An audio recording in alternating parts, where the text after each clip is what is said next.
예, 안녕하세요. 오늘은 8월 10일입니다. 오늘도 더운데 고생이 많으셨죠? 오늘도 10분을 투자하셔서 저와 함께 성경의 달콤한 말씀 안에 있는 사실과 영을 만지도록 함께 시간 보내시기 바랍니다. 늦은 저녁인데요. 그래도 맑은 생각을 주시기 바랍니다. 시편에 우리가 30일에서 33편 들어가기 전에 먼저 시편을 쓰게 된 그 취지, 혹은 우리가 시편에서 우리가 봐야 할 두 가지 방면을 먼저 언급하겠습니다. 첫째는 시편은 우리에게 그리스도가 누구인가를, 그리스도를 계시합니다. 두 번째는 그리스도와 율법의 대비를 말합니다. 우리가 성경을 보면요, 창세기 2장에 우리에게 하나님이 생명나무를 언급한 것을 알 수 있습니다. 사람을 생명나무 앞에 두셨죠. 그리고 계시록 2장 7절에서는 우리에게 이기는 자에게 생명나무의 열매를 먹게 한다고 했습니다. 창조된 사람이든 이기는 자이든 거듭나서 이기는 자이든 모두가 다 생명나무를 먹도록 하나님이 운명 지어주셨습니다. 그리고 여기에서 우리는 한 가지 생각해야 할 것이 있습니다. 하나님의 갈망은 다른 데 있지 않고 바로 우리가 생명나무를 먹는 데 있습니다. 갈라디아서 4장에 보면요, 우리에게 신의 산의 언급이 있습니다. 신의 산은 좋은 의미가 아니죠. 거기서는 아주 부정적인 하나님 율법을 반포한 곳이죠. 거기에서 또한 그 신의 산에서 뿐만 아니라 또한 하갈로서 첩하갈로서 율법을 예표합니다. 그러므로 하갈에게서 낳은 사람은 다 종이죠. 오늘날 율법을 준행하고자 하는 사람은 다 종 노릇을 하게 됩니다. 그러나 합당한 아내인 하갈에게서 낳은 자는 자유하는 여자의 아들이 됩니다. 이것은 은혜를 예표하죠. 히브리서 12장에 보면요, 우리가 이른 곳이 신의 산이 아니라 시온산이라고 말합니다. 신의 산은 종을 산출하지만 시온산은 자유하는 자의 아들 은혜를 산출합니다. 자, 두 번째, 선악 지식의 나무와 또한 생명나무 외에 또한 노선이 있는데 그것은 바로 율법의 노선입니다. 율법의 노선에 대해서 시편에서 많이 언급을 하죠. 근데 시편을 쓴 다윗은 어느 정도 시편의 어떠함을 알았던 것 같아요. 그래서 90편에 보면은 다윗이 말합니다. 주 여호와는 대대로 나의 거처가 되시나이다. 즉 그는 하나님 자신 안에 하나님이 우리의 거처인 줄 알았습니다. 그는 하나님 안에 거해야 한다는 것을 알았죠. 우리는 여기에서 우리가 하나님 안에 거하는 이것이 율법과 다른 것임을 분명히 알 수 있습니다. 근데 시편에 보면요, 율법에 따른 관념들이 많다는 것을 발견하게 됩니다. 오늘 우리가 다룰 시편 31편부터 33편까지 한번 간단하게 보겠습니다. 31편은 우리에게 다윗이 환난, 곧 곤고함에서 구원해 주신 그를 구원하시는 일에서 하나님을 체험하고 누리는 것을 말합니다. 시편 32편, 32장에서는 하나님의 사하심을 체험하는 것에서 하나님을 체험합니다. 33편, 33장에서는 의인들에게 하는 말인데 하나님을 찬양하라고 얘기합니다. 자, 여기서 먼저 31편의 다윗의 체험은 환난에서, 곤고함에서, 고난에서 구출하신 것을 체험했습니다. 사실 하나님의 갈망은 우리를 고난과 이러한 환난에서 구출하는 것이 아니라 우리를 심판해서, 우리를 멸망해서 구원하시는 것이죠. 그러나 여기 시편 기자는 우리에게 고난에서 구출하는 것을 말했습니다. 1절 2절 읽어드리죠. 여호와여, 내가 주께 피하오니 나를 영원히 부끄럽게 하지 마시고 주의 공의로 나를 건지소서. 내게 귀를 기울여 속히 건지시고 내게 견고한 바위와 구원하시는 산성이 되소서. 이 두 구절에서 다윗은 여러 번 언급합니다. 나를 건지소서, 속히 건지소서, 부끄럽게 하지 마옵소서. 그가 당하는 많은 환난과 어려움에서 곤고함에서 구출해달라는 그러한 간구를 체험하는 것을 알 수 있습니다. 자, 여기에 3, 4절에서는 더욱 나가서 원수가 친 그물에서 자기를 빼어내어 달라고 얘기를 하고, 또한 산성인 하나님 안으로 자기가 들어간다고 말을 합니다. 여기에 그의 간구, 그의 체험은 얼마나 이기적인 것인가를 알 수 있습니다. 자기를 구원해 달라는 그러한 말씀에서 알 수 있습니다. 자, 여기에 9절에서 13절은 그가 자기 고통과 근심을 열거합니다. 거기에 보면은 9절에 내가 근심으로 눈과 혼과 몸이 쇠약해졌다. 슬픔과 근심으로 내가 보내었다. 나날을 보냈다고 말합니다. 그는 이러한 곤고함과 고난과 괴로움에서 구출해 주기를 간구했습니다.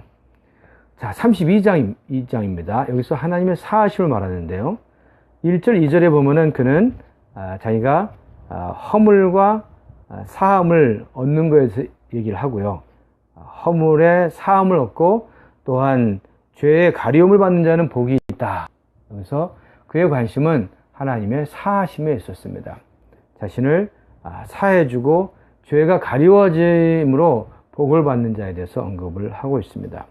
그리고 6절에서 7절에 보면은 경건한 자에게는 하나님을 만날 만한 때에 자백하고 기도하라. 여기서 죄를 자복하는 기도를 하라고 얘기합니다. 하나님의 사하심에 대한 체험을 볼 수 있습니다.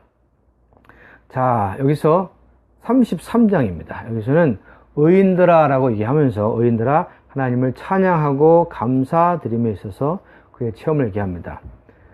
여기서 보면은 제가 6절을 읽어드리죠. 여호와의 말씀으로 하늘이 지음이 되고 만상이 그 기운으로 이루어졌다고 말합니다. 여기서 의인들을 얘기하면서 하나님의 그 창조, 하늘과 땅을 회복하는 것에 대해서 얘기를 합니다. 하늘에 대해서, 궁창에 대해서, 땅에 대해서 하나님이 회복하는 것을 말하죠. 사실 신약에서는 우리에게 하늘과 땅에 대한 회복을 말하지 않고 오히려 우리에게 뭘 말합니까? 우리에게 죽은 자를 살리시는 그리스도에 대해서 얘기합니다. 땅을 회복하는 것이 아니라 다만 죽은 자를 살리시는 그리스도를 말합니다. 여기서 우리는 하나님의 갈망은 우리가 다만 회복된 사람이 되는 것이 아니라 하나님에 의해 부활한 사람, 그 하나님 사람이 되기를 바랍니다. 곧 우리가 그리스도와 그의 부활 능력을 아는 사람이 되기를 원하십니다. 이런 하나님 사람이 하나님 원하시는 것이지, 다만 회복된, 죄 없는 상태로 회복된 그러한 상태를 얘기하는 것이 아니라 우리는 죽은 자 가운데 부활한 자와 같이 우리는 회복된 사람만이 아니라 부활한 사람이 되어야 합니다. 자, 여기서 여기서 시편 3편을 마치면서요. 31, 32, 33편을 마치면서 한번 율법과 그리스도에 대해서 한번 짚고 넘어가겠습니다. 구약을 보면요. 구약은 하나님은 높은 하늘에 계시고 사람은 땅 아래에 있습니다. 하나님은 저 멀리 빛 가운데 가시고 사람은 땅에 있습니다. 이것은 하나님과 사람과 하나님이 떨어져 있다는 것이죠. 근데 신약은 그렇지 않습니다. 신약은 하나님이 육체가 되심으로 사람 안으로 들어오셨습니다. 그뿐만 아니라 육체 되심을 통해서 하나님이 사람과 연합되어 하나 되었고, 또한 죽고 부활하심으로 사람을 하나님 안으로 이끌고 사람을 하나님과 하나 되게 했습니다. 바꿔 얘기하면은 그분은 하나님으로서 신성만 가지셨지만 육체 되심으로 인성을 갖게 되었고, 우리는 본래 인성만 있었지만 타락된 우리의 인성이 구속됨으로 구원받음으로 우리가 신성을 갖게 됐죠.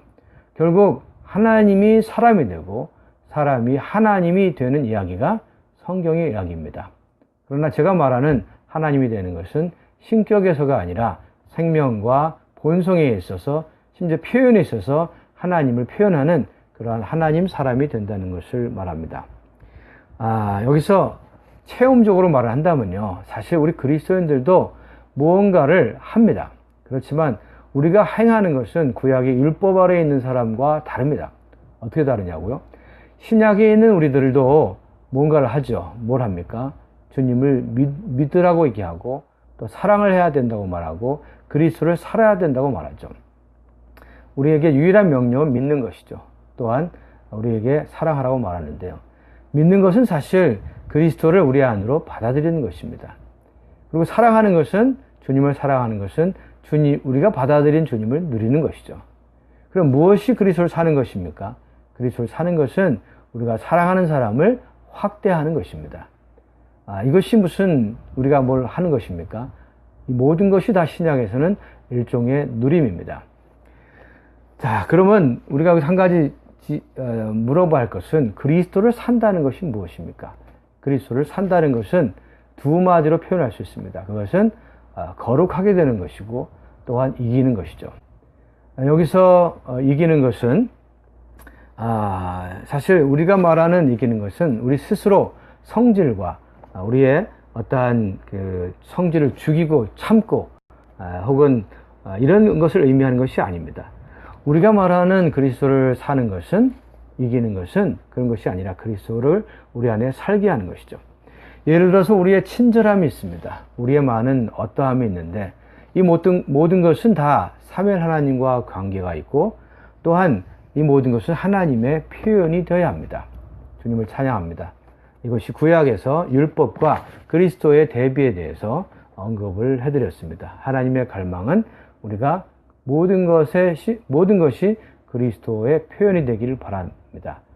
그리스도와 하나 된 그러한 표현이 되기를 원하십니다. 자, 로마서 16장입니다. 로마서 마지막 결론의 말인데요. 이 결론의 말에서는 우리에게 복음의 완성을 말합니다. 복음은 무엇으로 완성됩니까? 16장에 보면요. 5번이나 교회가 언급됩니다. 자, 여기 1절에 갱그리아에 있는 교회가 언급되고요. 그리고 4절, 5절, 16절, 23절 도합 5번 교회가 언급됩니다. 이것은 복음의 완성이 무엇으로 결론 짓는가를 말해주는데요. 그것은 바로 교회입니다. 즉 로마서 1장부터 1장에서 바울은 하나님의 복음을 얘기하죠. 그리고 16장에서 교회를 말합니다. 하나님의 복음은 교회로 마무리 짓는데 이 말은 1장부터 15장까지 하나님의 모든 역사는 다 교회를 위해 있다는 것이고 몸의 건축을 위해 있다는 것이죠. 그분의 거룩하게 하심, 그분의 의롭다 하심, 거룩하게 하심, 그분의 변화시키는 역사, 그분의 모든 우리를 그분과 같은 형상을 이루게 하는 것, 몸에 생활하는 기능 발휘하는 모든 것, 다 이것은 교회 건축, 몸의 건축을 위한 것입니다. 여기서 16장은 우리에게 실제 실행적인 교회 생활의 하나의 본 그림을 보여주는데요. 여기 5가지를 언급하겠습니다. 첫째, 여기에 보면은 교회의 보호자라는 말이 나오는데요. 1절에서 교회 바울과 여러 사람의 보호자를 언급합니다. 여기서 보호자라는 말은 서서 섬기면서 영향을 공급하는 사람을 얘기합니다. 정상적이고 합당한 교회 생활에는 이러한 교회 안에 보호자가 필요합니다. 옆에 서서 큰 은사는 없더라도 옆에 서서 섬기며 생명을 공급하는 사람들이 필요합니다. 자, 두 번째는 절대적인 사람들입니다. 여기에 브리스길라와 아굴라가 언급되는데요. 그들의 유일한 관심은 오직 주님밖에 없었고 교회밖에 없었죠. 심지어 그들은 사도 바울을 위하여 목이라도 내놓은 사람이죠. 심지어 순교자가 될 각오가 있는 사람이죠. 즉 그들은 어떤 사람입니까? 그들은 절대적인 사람입니다. 정상적인 교회 생활, 합당한 교회 생활하는 사람은, 실행하는 사람은 절대적인 사람입니다. 세 번째, 여기 브리스길라와 아굴라의 집이 언급됩니다. 5절에 브리스길라와 아굴라의 집에 있는 교회. 사실 이 부분은요, 에베소에 있을 때 에베소에서 가정을 열어서 교회를 실행했습니다. 그들의 집이 교회의 실행에 부담을 짊어졌습니다. 자, 네 번째, 여기 보면은 16절에서 그리스도의 모든 교회라고 얘기합니다. 여기서 교회는 누구의 것이라고요? 그리스도의 것이라고 했습니다. 즉 어떠한 직분 있는 사람의 것이 아닙니다. 어떠한 직분 있는 사람의 것이 또 아니고 어떠한 사람에 속한 것도 아닙니다. 누구에게 속합니까? 그리스도에게 속한 것입니다. 마지막 5번째, 23절에 보면은 접대하는 것을 얘기합니다. 손대접하는 것. 교회 안에서는 이런 손대접이 많을수록 교회가 건강합니다. 자, 제가 5가지를 말했습니다. 첫째 뭡니까?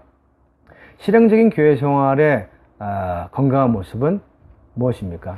제가 말했죠. 첫째, 교회 안에 많은 보호자, 옆에 서서 섬기며 공급하는 보호자가 필요합니다. 두 번째, 절대적인 브리스가와 아굴라 같은 사람들이 필요합니다.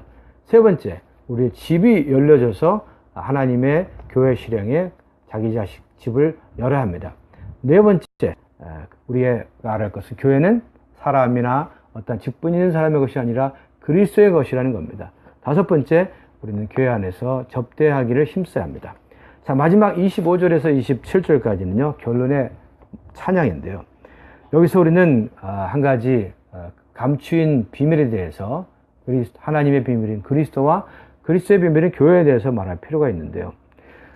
정말 로마서는 우리를, 죄인인 우리가 우리가 거룩하게, 우리가 의롭다함을 받아서 그리스도 안에 침례받는 걸 얘기하죠. 로마서 5장에서 우리가 침례받죠. 그런 다음에 그리스도로 옷 입게 됩니다. 이렇게 그리스도로 옷 입은 사람들은 사실은 모두가 한 몸 안으로 건축되고 단체적으로 그리스도를 표현하게 됩니다. 이러한 교회는 한 지방에서 하나의 표현을 갖죠. 분열되지 않고, 그러나 각각 한 도시에 있지만, 도시마다 하나의 교회가 있지만 결국 이 교회들 사이에는 또 많은 교통이 있습니다. 주님을 찬양합니다. 여기에 이방인의 교회들이 물질로 헌금함으로 예루살렘에 있는 교회 기근을 도합듯이 이런 교회 간에 교통이 있는 것입니다. 이럴 때 사단이 우리 발밑에 상하게 될 것입니다. 평강의 하나님께서 사단을 우리 발밑에 상하게 하는 교회 생활을 실행하기 바랍니다. 내일 또 뵙겠습니다. 내일은 고린도전서를 하게 될 겁니다. 감사합니다.